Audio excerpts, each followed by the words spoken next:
सहकारी समिति कर्मचारी संघ के बैनर तले जो है तमाम कर्मचारी यहाँ पर जो है धरने पर निकल चुके हैं कलेक्ट्रेट की ओर। पुलिस व्यवस्था जो है दुरुस्त है, जिस कारण से यहाँ पर रोड में इनको रोक दिया गया। आप लोग क्या मांग को लेकर ये कलेक्ट्रेट जा रहे हैं? जी, हम लोग का केवल 4 सूत्री मांग है, जिसमें से पहला सुखद है, दूसरा वेतन अनुदान है और तीसरा कंप्यूटर ऑपरेटर की जो आउटसोर्सिंग के माध्यम से भर्ती करना चाह रहे हैं उन पर रोक लगाना। मैं आपको बताना चाहूँगा पूरे छत्तीसगढ़ में कंप्यूटर ऑपरेटर 27 से 39 की संख्या है जो 2007 से काम करते आ रहे हैं, जिनको पिछले सरकार में इन्हीं ने बड़ी बड़ी होर्डिंग लगा के कहा कि हम कंप्यूटर ऑपरेटर का नियमितीकरण करेंगे और 9 माह जो मिल रहा था उसको 12 माह करेंगे।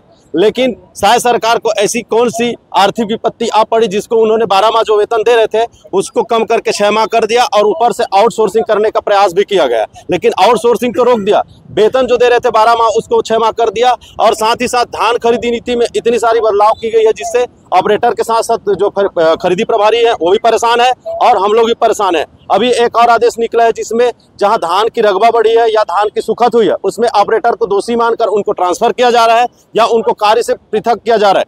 इसके लिए मैं आपके चैनल के माध्यम से साय जी को मैं कहना चाहूंगा ये निंदनीय कार्य बंद करे और कर्मचारियों के साथ न्याय करे, क्योंकि शासन के योजनाओं के अनुसार और उनके नीति के अनुसार ही सारे कर्मचारी काम करते हैं और उनके लिए दिन रात भीड़ कर शासन को धान खरीदी कार्य सुचारू रूप से करते हैं। और इतने वर्षों में शासन को कईयों अवार्ड मिले हैं जो सहकारी समिति कर्मचारियों के मेहनत के बलबूते पर मिले हैं। और आपके माध्यम से कहना चाहूंगा आपके जो चैनल है उनके माध्यम से शासन तक बात जानी चाहिए। और ये बताइए, आप लोग तमाम जो लोग हैं आप लोग भी काम करें, क्या तकलीफ आने वाली है? सर बहुत बड़ी तकलीफ ये है कि हम लोग अभी तक यही नहीं समझ पा रहे किस टाइप से हम लोग का है, कभी 6 महीने का, कभी 12 महीने का, ऐसे 12 महीने के देने के बाद फिर 6 महीने। सभी का उम्र हो चुका है सर, अब कहाँ जाए? ऐसा है, इतने साल से करते आ रहे हैं, उसके बाद भी कोई सुनवाई नहीं है, उसके बाद भी अब क्या करें? अच्छा, आउटसोर्सिंग में क्या तकलीफ आएगा ये बताइए। आउटसोर्सिंग में जो सरकार निकाली गई है नीति, उसमें नया भर्ती ऑपरेटरों का नया भर्ती निकाली गई है और जो हम लोग 2007 से काम कर चुके हैं, आज 18 साल हो चुके हैं, उनको निकाली जा रही है। ऐसे मान के चल जो हम लोग अब हमारी उम्र इतना हो चुके हैं कि हम लोग अब कहीं भी काम करने के वो नहीं है और आउटसोर्सिंग में बहुत सारी तकलीफ हो रही हैं और 12 महीने दे रहे थे वेतनमान उसको। आप लोग भी है डटे हुए हैं, आप लोग किस रूप में देखते हैं इस पूरे नीति को? सर इसमें ऐसा है, जो हम लोग विगत 18 वर्षों से यहाँ सेवा देते आ रहे हैं, इसमें हम लोग का भाई परिवारों का पालन पोषण भी करना मुश्किल हो जाता है। जिस कंडीशन से गुजर रहे हैं आगे आने वाले समय में अगर इस तरह रही तो महंगाई के समय में हम लोग क्या कर सकेंगे? अपने परिवार का पालन पोषण किस रूप में करेंगे? भाई हमको भी तो सब जगह बढ़ रही है, महंगाई बढ़ रही है, तो हमको भी तो अपनी जगह बनानी पड़ेगी ना। कितने लोग हैं समिति में टोटल पूरे प्रदेश में? आप लोगों पूरे प्रदेश में 2058 समिति है, जिसमें 2739 धान उपार्जन केंद्र है और लगभग 13,000 जो है वो सहकारी कर्मचारी हैं, प्लस 2,739 ऑपरेटर साथी हैं। क्या तकलीफ होगा? जैसे आप लोग बता रहे तकलीफ हो जाएगा, आप लोगों को क्या तकलीफ आने वाला है? भाई अगर मान लो शासन सुखत नहीं देती है और उस सुखत को समिति का कमीशन से काटती है, क्योंकि समिति के जो घाटा और नफा पे ही हमारा वेतन टिका हुआ है। अगर हमारी समिति घाटे में जाती है तो वेतन नहीं मिलेगा, अब वेतन नहीं मिलेगा तो हम काम कैसे करेंगे? सबसे बड़ा दिक्कत ये है। दूसरा जो है, ये जो ऑपरेटरों को पहले 12 महीने का तनख्वाह देते थे, आज 6 महीने पे ला दिए हैं, तो 6 महीने वो लोग क्या करेंगे? समिति वहन करे इनका, तो समिति के पास पैसा नहीं रहेगा तो समिति उनको कहाँ से देगी?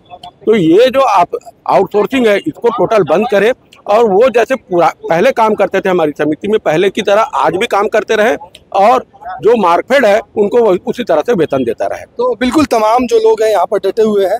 भैया ये बताइए, आप लोग भी हैं तो सरकार की क्या ऐसी नीति होनी चाहिए आप लोगों के हिसाब से जो आप लोगों के हित में हो? सरकार की नीति ये होनी चाहिए कि धान खेती करवाते हैं तो धान में सुखद मान्य करना चाहिए। फसल जो भी उत्पाद होता है उसमें सुखद आती है, लेकिन सरकार नहीं मानती कि धान सूखता है।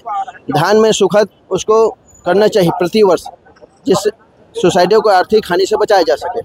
और कर्मचारियों के वेतन के लिए अनुदान देना चाहिए, क्योंकि मध्य प्रदेश सरकार के द्वारा प्रति वर्ष 3-3 लाख समितियों को दी जाती है, जिससे समितियों में कार्यरत कर्मचारी को वेतन दिया जाता है। 4 सूत्री मांग है आप लोगों की, तो प्रमुख क्या मांग है? प्रमुख मांग यही है हमारा कि धान में सुखद दिया जाए।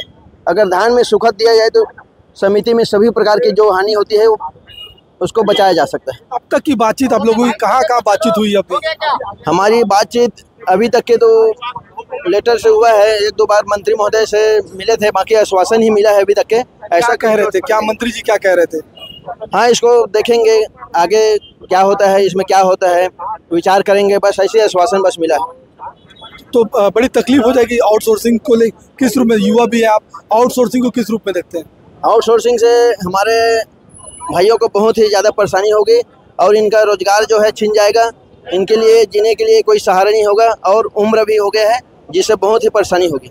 अब आगे क्या कदम रहेगा? आज तो आप लोग ज्ञापन देने जा रहे हैं, आगे क्या कदम रहेगा अगर आप लोगों की मांग जो है जस की तस रहती है? आगे हमारी मांग जब तक कि पूरा नहीं होती, जब तक कि कैबिनेट के फैसले नहीं आ जाते, तब तक कि हम लोग हड़ताल से हटेंगे नहीं। यही सरकार से हम संदेश देना चाहते हैं। तो बिल्कुल देख सकते हैं सहकारी समिति के तमाम जो लोग हैं यहाँ पर धरना के माध्यम से जो है कलेक्टेड जा रहे हैं और कहीं ना कहीं इनकी 4 सूत्रीय मांग है। साफ तौर पर इनका कहना है कि इनकी मांगों को अगर जल्द से जल्द पूरा नहीं किया जाएगा तो आने वाले दिनों में जो है बड़ा आंदोलन करने की तैयारी में होगी।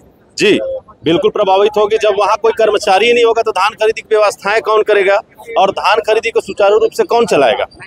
और रही बात प्रभावित होने की, तो प्रभावित तो होना तय है। आज से प्रभावित होना चालू हो गए, कहीं कहीं बारदाने भेजे जा रहे हैं, कहीं पर कैरी फॉरवर्ड का काम रुका हुआ है और बहुत सारी व्यवस्थाएं होती है जो धान खरीदी की आरंभिक व्यवस्था वो पूरी तरह से चरमरा गई है। किसानों को भी तो नुकसान होगा इसका। जी बिल्कुल, किसानों को तो अभी से परेशानी झेलनी पड़ रही है, क्योंकि शासन रोज नई नई अलग अलग नीतियां ला रही है, जिसके तहत किसानों को बहुत ज्यादा समस्याएं हो रही है और उसी समस्याओं के कारण किसान भी अब आक्रोशित होने चालू कर दिए हैं और हमारे साथ में किसान भी है। तो कब से आप लोग जो है कलमबद्ध हड़ताल पर रहेंगे? हमारा तो अभी से चालू हो गया है। अगर हमारे विषय में कोई निर्णय नहीं लिया जाता है तो आने वाले 3 तारीख से हम अनिश्चितकालीन हड़ताल पर बैठ जाएंगे। तो बिल्कुल जो है सरकारी समिति है, तमाम जो लोग है धरने पर है और इनका साफ तौर पर कहना 3 तारीख, आने वाले 3 तारीख से जो है ये धरने पर बैठेंगे और कहीं ना कहीं जिस प्रकार से किसानों को भी जो है नुकसान होने की बात कही जा रही है, अगर समय पर धान खरीदी केंद्र में धान जो किसान नहीं बेच पाएंगे तो कहीं ना कहीं किसानों को भी बड़ा नुकसान होने की उम्मीद है। बेहतर खबरों के लिए बने रहे बेहतर संवाद के साथ।